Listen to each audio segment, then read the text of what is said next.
I demand that just today after this, the Chief Minister must resign. How can you allow this? Sir, how this is? People dead, 179. People displaced, 60,000. Relief camps, 350. Still in camps, 40,000 people. Houses burnt, 3,662. Religious places burnt, 321. Companies by the companies of Central Force deployed, 161. And cases of rioting, murder, rape, 10,000, sir. 10,000 se zyada. Have we become so insensitive? This is the problem with this government. And I want to seek a clarification, which Gaurav Gogoi touched in a very small way, because I'm very confused. So I would like to ask this question to this government, that there is a PIL filed in the NI court. This Mr. Haukip, I may be pronouncing his name wrongly, of the United Kuki Liberation Front said that he had written to the Home Minister Amit Shah ji regarding a claim that UKLF, the United People's Front, had helped BJP candidates win in 2017 Assembly as per arranged with some other Chief Minister. I don't want to name him. What is the, and a senior BJP leader. Now, these are organizations which are grey. So, is this government anti-national?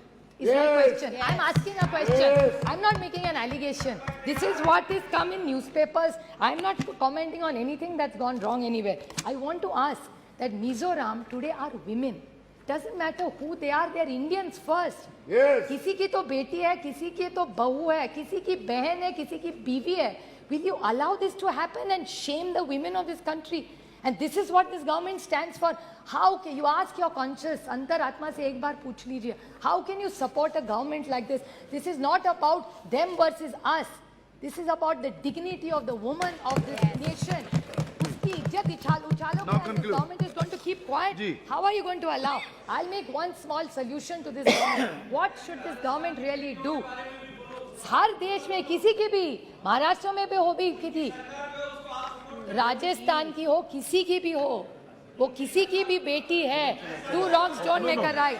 And I would like to quote just one small point, sir. Please. I would like to make a suggestion to this government. Okay. I'm not only criticizing, I'm making a suggestion. I would like to quote the Mahatma in this. It says, I offer you, what should they do now? Is what I'm referring to them. What should they do? I offer you peace. I offer you love. I offer you friendship. I see your beauty. I hear your need. I feel your feelings. My wisdom flows from the highest source. I salute that your source in you. Let's work together for unity and peace. That's what Manipur needs. These guns are not going to solve all our problems, sir. And again, I want to remind this government that 2024 is their only goal. I'd like to quote Julius Caesar, just since Professor Roy talked about it. It's only hubris if I fail. In the epic poem Paradise Lost by John Milton, the character of the Satan displays hubris when he attempts to rebel against God's rule in heaven, and when he eventually declares that it's better to reign in hell than serve in heaven. So I think this government needs to rethink. I stand here by India for the larger good of this nation and the dignity of every citizen who deserves it, and this government is failing the poor and the honest people of this country. Thank you. Very good. Very good.